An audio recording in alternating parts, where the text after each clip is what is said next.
Hello everyone. So AFMC বা MC ভর্তি পরীক্ষার কিন্তু হাতে খুব বেশি সময় নাই, খুবই অল্প টাইম আছে। বাট এই অল্প টাইমের মধ্যে কোন কোন স্টেপ অ্যাকচুয়ালি ফলো করা উচিত, তো সেটা নিয়ে একটু আমরা কথাবার্তা বলবো। কারণ এখন অনেকেই আসলে অনেকভাবে পড়া ট্রাই করতেছে, ভুল করতেছে। তো কীভাবে অ্যাকচুয়ালি পড়া উচিত এবং কী কী ভুল করা যাবে না, কারণ মেডিকেল অ্যাডমিশন টেস্টে ধরো তুমি চান্স পাও নাই, এরপরে তোমাকে অনেকে বলবে এফএমসির জন্য কোয়েশ্চেন ব্যাংক পড়ো, মেইন বুক পড়ো, তারপর অনুশীলনীর প্রশ্ন পড়ো। তো উল্টাপাল্টা অনেক কিছু তোমাকে কিন্তু বুঝাবে, এফএমসির জন্য এটা পড়তে হবে, সেটা পড়তে হবে, ওইটা রিভিশন দিয়ে যাইতে হবে। বাট এই স্পেসিফিকভাবে কী পড়তে হবে সেটা এই ভিডিওটা দেখার পরে তুমি আসলে বুঝতে পারবা। এবং এএফএমসি বা এমসিতে চান্স পাওয়া সম্ভব কিনা অল্প সময়ে, আমি বলবো অবশ্যই সম্ভব। এখন তো তুমি নতুন করে কিছু পড়বা না, জাস্ট হচ্ছে যেগুলো ইম্পর্টেন্ট এএফএমসি বা এমসির জন্য জাস্ট আমি সেগুলোই তোমাকে মার্ক করে দিব, তোমার জার্নিটা সহজ করে দিব। তুমি জাস্ট এগুলোই পড়ে যাও, তো ইনশাল্লাহ এর বাইরে তুমি কিন্তু কোনো কিছু ফেস করবা না। তো চলো আমরা শুরু করি। আচ্ছা, কোয়েশ্চেন যদি আমরা একটু দেখি যে এএফএমসি বা এমসির লাস্ট ইয়ারে যদি কোয়েশ্চেন তুমি দেখো, সেখানে তুমি একটা জিনিস দেখবা। প্রথমে আমি তোমাকে বায়োলজি জিনিসটা দেখাই। এখানে কিন্তু বিজ্ঞানীর নামও চলে আসে, তো কোন বিজ্ঞানী ধরো দ্বিপদ নামকরণ করছেন। এখন এগুলোর জন্য কিন্তু আমার অনুশীলনীর প্রশ্ন পড়তে হবে না, আমাকে মাজেদা বেগম ম্যামের বই পড়তে হবে না। আমরা কিন্তু নর্মাল যে বইটা ধরো পড়তেছি, ধরো আমি কথার কথা আমি আজমল স্যারের বই পড়তেছি। এখন যারা আজমল পড়ছো তারা আজমল স্যারের বই পড়বা, কোনো সমস্যা নেই। যারা হাসান পড়ছো হাসানই পড়বা, যারা ইংলিশ ভার্সনে আলিম স্যারের বই পড়ছো আলিম স্যারের বই পড়বা, কোনো সমস্যা নেই। বাট এখানে এএফএমসিতে কিন্তু উল্টাপাল্টা কোশ্চেন খুব কম আসে বায়োলজির ক্ষেত্রে। তো বায়োলজির ক্ষেত্রে তুমি দেখবা যে অ্যান্টিবডি তৈরি করে কোনটি, তারপর কত বছর বয়সে শিশুর মস্তিষ্কে 90% পর্যন্ত তৈরি হয়।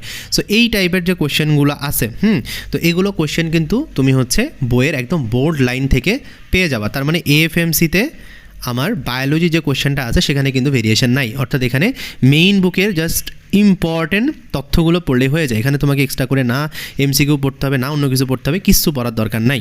এখন কথা হচ্ছে যে তাহলে আমাকে এখানে আর কী কী পড়া লাগবে আমরা একটু দেখি। যেমন ধরো ব্ল্যাক ফুট ডিজিজ হয় কোন মৌলের কারণে, এরপর ধরো সবচেয়ে সক্রিয় ধাতু কোনটি, এগুলো তো কেমিস্ট্রি কোশ্চেন। এখন এই জিনিসগুলোর জন্যও কিন্তু আমার স্পেসিফিকভাবে অন্য অন্য অনেক কিছু বা অনেক রাইটারের বই পড়তে হবে না। জাস্ট আমরা যদি হাজারি স্যারের বই পড়ি তাহলেই হচ্ছে। বাট আমি তোমার কষ্টটা একটু কমাবো। সো এই কষ্টটা কমানোর জন্য আমরা ধরো প্রথমে এখানে তো কোয়েশ্চেনগুলো দেখতেইছি, তো আমরা প্রথমে পার্ট বাই পার্ট যাবো যে কী কী আসে।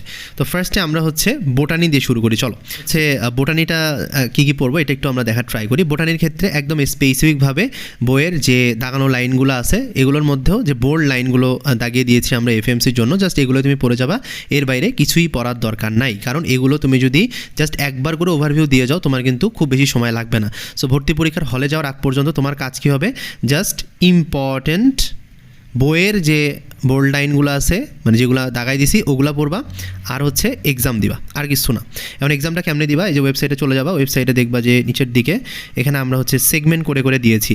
এখানে দেখো যে তোমার প্রতিটা জীববিজ্ঞান প্রথম পত্রের প্রথম থেকে ষষ্ঠ অধ্যায়ের উপর এক্সাম আছে, সপ্তম থেকে 12তম অধ্যায় আমি সেট করে দিয়েছি, প্রথম থেকে ষষ্ঠ অধ্যায় দ্বিতীয় পথে সেট করা আছে, সপ্তম থেকে 12তম অধ্যায় সেট করা আছে। তো এই এক্সামগুলো দিলে তোমার আর এক্সট্রা করে কোয়েশ্চেন ব্যাংক সলভ করা লাগবে না, এবং আমরা যে গুরুত্বপূর্ণ ইনফরমেশনগুলো যেগুলো আছে বইয়ের সেগুলো দিয়েই আমরা কিন্তু এক্সামটা সেট করেছি। সো আলটিমেটলি এর বাইরে তোমার কিন্তু আর কিছু লাগবে না।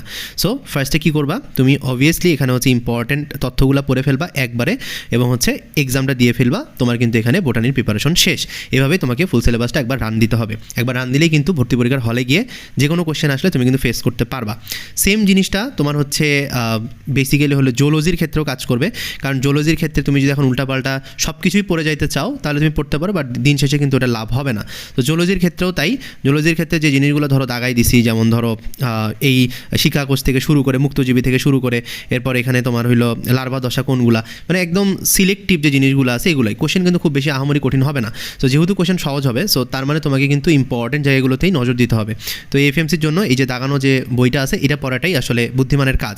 তো আমরা প্রথমে কী করবো, এখানে ইম্পর্টেন্ট যে ইনফরমেশনগুলো আছে জুলজির ক্ষেত্রে, এবং আমরা জাস্ট লাস্টে গিয়ে এক্সামটা দিয়ে দিব, তাহলে আমাদের আর কোনো প্রবলেম হবে না। এক্সাম তুমি এক বছর সবগুলো দাও, কোনো প্রবলেম নেই, তাহলে কোশ্চেন ব্যাংক সলভ করার আর প্যারা থাকলো না। আবার ইম্পর্টেন্ট জিনিসগুলোর উপরেও কিন্তু প্র্যাকটিসটা হয়ে গেল। সো ইম্পর্টেন্ট জিনিসগুলো এবং এক্সামগুলো দিলে আমাদের প্রিপারেশন শেষ। তো এইভাবে আমরা বোটানি এবং জুলজিতে আগাবো। এখন আসো যে আমরা কেমিস্ট্রির ক্ষেত্রে কী করব। এখন কেমিস্ট্রির ক্ষেত্রে জাস্ট হইলো একটা জিনিসই করতে হবে, এটা হচ্ছে হাজারি স্যারের বই পড়তে হবে। এখন হাজারি স্যারের বইয়ের কি এমসিকিউ পড়বো আমরা? কথা হচ্ছে যে না, আমরা হাজারি স্যারের বইয়ের জাস্ট ইম্পর্টেন্ট যে লাইনগুলো আছে এগুলো পড়ে যাবো। হ্যাঁ, এখানে ইম্পর্টেন্ট লাইনগুলো আমি একদম স্পেসিফিকভাবে দাগাই দিছি। তো তুমি জাস্ট কী করবা, জাস্ট একটা করে চ্যাপ্টার খুলবা, খুলে এই ইম্পর্টেন্ট লাইনগুলো জাস্ট পড়ে যাবা, আর লাস্টে গিয়ে হচ্ছে এক্সাম দিয়ে দিবা। কারণ অলরেডি হচ্ছে সবগুলো এক্সাম এখানে দেওয়া আছে। আমি যদি একটু দেখাই তোমাদেরকে, দেখো স্পেসিফিকভাবে এখানে কিন্তু আমরা এক্সামগুলো অ্যাড করে দিয়েছি, যে কেমিস্ট্রি ফার্স্ট পেপারের উপরে, সেকেন্ড পেপারের উপরে। ফার্স্ট পেপারের উপর 2টা এক্সাম আছে, সেকেন্ড পেপারের উপর 2টা এক্সাম আছে। তো এগুলো করলে আর ওই কোয়েশ্চেন ব্যাংকের ঝামেলাটা তোমাকে নিতে হবে না। তো ইজিলি তুমি কিন্তু এখানে প্র্যাকটিসও করতে পারবা, প্লাস হচ্ছে এই এক্সামগুলো যতবার ইচ্ছা তুমি দিতে পারো, কারণ তোমার ভুল হবে, ওই ভুলগুলো তুমি একটু সংশোধন করে নিলা, তাহলে কিন্তু তোমার ইম্পর্টেন্ট অংশগুলো পড়া হয়ে যাবে, প্লাস হচ্ছে এক্সাম দিয়ে তোমার প্র্যাকটিসটাও হয়ে যাবে। তো তোমার হাতে যে কয়েক ঘন্টায় সময় থাকুক না কেন, রিভিউ এভাবেই দিতে হবে। আর যাদের কেমিস্ট্রিতে প্রবলেম তারা তো আসলে এটা করবাই, বিকজ এএফএমসিতে তোমাকে কিন্তু কেমিস্ট্রিতে 25 মার্ক ফেস করতে হবে। তো জাস্ট বইয়ের ইম্পর্টেন্ট দাগানো লাইনগুলো পড়ে গেলেই কিন্তু এখানে হয়ে যাচ্ছে। আচ্ছা, এরপরে সেম কাহিনীটা হবে হচ্ছে সেকেন্ড পেপারের ক্ষেত্রেও। সেকেন্ড পেপারের ক্ষেত্রেও তোমরা অনেকেই আসলে জৈব রসায়ন নিয়ে ভয় পাও, তো সেক্ষেত্রেও আমি বলবো এখানেও ইম্পর্টেন্ট ইনফরমেশন যেগুলো আছে সেগুলো পড়বা, ইম্পর্টেন্ট ইনফো, প্লাস হইল তুমি এক্সাম দিবা, তাহলেই তোমার পড়া এখানে শেষ। সো হাতে অল্প টাইম আছে, এভাবেই পড়তে হবে। এখন ফিজিক্সের ক্ষেত্রে কি করা যায়? ফিজিক্সের ক্ষেত্রে তোমার কষ্ট কম হবে। কেন কষ্ট কম হবে? কারণ ফিজিক্সের ক্ষেত্রে তুমি প্রথমেই পড়বা হইল তপন স্যারের এমসিকিউ। তুমি যদি হচ্ছে এফএমসির কোয়েশ্চেন ব্যাংক দেখো, তাহলে তুমি দেখবা যে কোয়েশ্চেনগুলোর মধ্যে তুমি তপন স্যারের এমসিকিউ পাবা এবং হচ্ছে ইসাক স্যারের এমসিকিউ পাবা। তার মানে শুধুমাত্র ফিজিক্সের ক্ষেত্রে তুমি যদি জাস্ট অনুশীলনীর প্রশ্নগুলো পড়ে যাও, যে অনুশীলনীর প্রশ্ন দেওয়া আছে এগুলো যদি পড়ে যাইতে পারো, তোমার কিন্তু ফিজিক্সে কেউ 15 মধ্যে আটকাইতে পারবে না। ইভেন দেখা গেছে হুবহু তুমি কিন্তু এখান থেকেই তোমার ম্যাথও পেয়ে যাবা। যদি ম্যাথ আসে তো ম্যাথও তুমি এখান থেকে পেয়ে যাবা, মানও তারা চেঞ্জ করবে না। তো সেক্ষেত্রে আমি বলবো যে প্রথমে আগে তপন স্যারের এমসিকিউটা শেষ করবা, তারপর ইসাক স্যারের এমসিকিউ সলভ করে দেন এই যে এখানে তোমার হচ্ছে এক্সাম দেওয়া আছে, এই এক্সামগুলো দিয়ে দিবা, তাহলে আর কোনো সমস্যা থাকবে না, প্রিপারেশনটা একটা শেপে চলে আসবে। আমি জানি যে অলরেডি তোমাদের তপন স্যার ইসাক স্যারের এমসিকিউ করা হয়ে গেছে, জাস্ট একটা ওভারভিউ দিয়ে যাবা এবং এক্সাম দিলে তোমার হচ্ছে এএফএমসির ফর্মেটটা তোমার কাছে চলে আসবে। তো এইভাবে তোমাকে কিন্তু করতে হবে। ফার্স্টে হলে তপন স্যার, আর তারপরে হচ্ছে এই যে ইসাক স্যারের বইটা করবা, তাহলেই হয়ে যাবে। ওকে, এখন আসো যে আমরা হলো ইংরেজিতে যাই। ইংরেজিতে আমরা কি করব? ইংরেজির জন্য আমরা যে টপিকগুলো একদম এখন সিলেক্টিভভাবে পড়বো, যেহেতু এখন সময় খুবই খুবই কম। তো ফার্স্টে পড়বো হচ্ছে নাউন, ভার্ব, অ্যাডভার্ব, অ্যাডজেক্টিভ। এই চারটাই আমার জন্য এফএমসির জন্য ইম্পর্টেন্ট। আর subject verb agreement, right form of verb, clause and phrase, আর হচ্ছে ইনফিনিটিভ, জিরান্ট এবং পার্টিসিপল থেকে যে কোনো একটা টপিক থেকে কোশ্চেন আসতে পারে, এই জন্য এটা আমরা একবারে জাস্ট দেখে নিব। এবং এখানে আছে নাম্বার, ন্যারেশন এবং ভয়েস, এই তিনটার মধ্যে একটা আইটেম, আর হচ্ছে প্রিপোজিশন থাকবে, আর সিনোনিম অ্যান্টোনিম থেকে কোশ্চেন থাকবেই, স্পেলিং থেকে কোশ্চেন থাকবেই, গ্রুপ ভার্ব এবং হচ্ছে ইডিয়ম ফ্রেজ। জাস্ট এই 12টা টপিক পড়লেই তোমার কিন্তু এখানে হয়ে যাচ্ছে।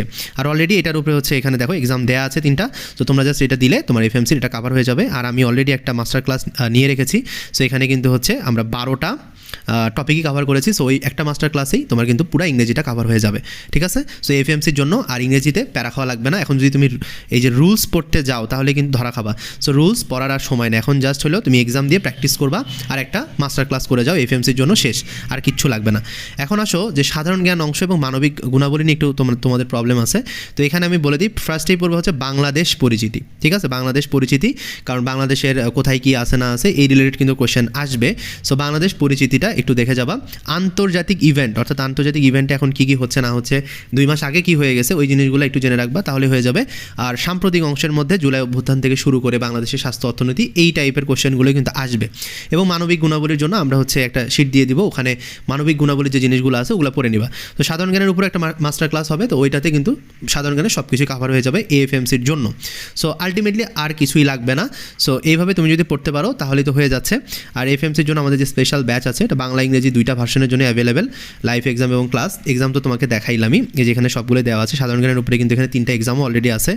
আর শেষে সাবজেক্ট ফাইনাল যদি ইচ্ছা হয় দিবা, বাট রেকমেন্ডেড না। চাইলে সাবজেক্ট ফাইনালটাকে স্কিপ করতে পারো, যাদের প্রিপারেশন ভালো তারা সাবজেক্ট ফাইনাল দিবা, বাট মডেল টেস্ট ভাই দিতে হবে। মডেল টেস্ট এখানে 5টা মডেল টেস্ট আমি, তো এটা কিন্তু মাস্ট, এটা কিন্তু দিতে হবে অন্ততপক্ষে। তুমি যাতে 2টা মডেল টেস্ট দিয়ে এএফএমসিতে যাও, আমি তো রেকমেন্ড করবো সবগুলো দেওয়ার। কারণ ধরো তুমি শুয়ে আসো, শুয়ে থেকে একটু মডেল টেস্টগুলো দিলা, আমরা কিন্তু ওইভাবেই কোশ্চেনগুলো সেট করছি। ওকে, আর এখানে তোমাদের হচ্ছে এই এফএমসির স্পেশাল ব্যাচে কিন্তু এই যে শিওর কমন সাজেশন এবং দাগানো মূল বই, অর্থাৎ এফএমসির জন্য যতটুকু লাগবে ততটুকুই হচ্ছে এখানে দিয়েছি, এর বাইরে এক্সট্রা কিছুই নাই। আর প্রশ্ন ব্যাংকও দেওয়া আছে এফএমসির, তো সেক্ষেত্রে তোমাদের এটা হেল্প হবে যদি কেউ দেখতে চাও তাহলে দেখতে পারো। বাট আমি যে ফরম্যাটের কথা বলেছি ওইভাবে পড়লেই তোমার কিন্তু হয়ে যাচ্ছে। দেখা হচ্ছে নতুন একটা ক্লাসে, নতুন একটা ভিডিওতে। ততক্ষণ ভালো থাকো, ধন্যবাদ সবাইকে।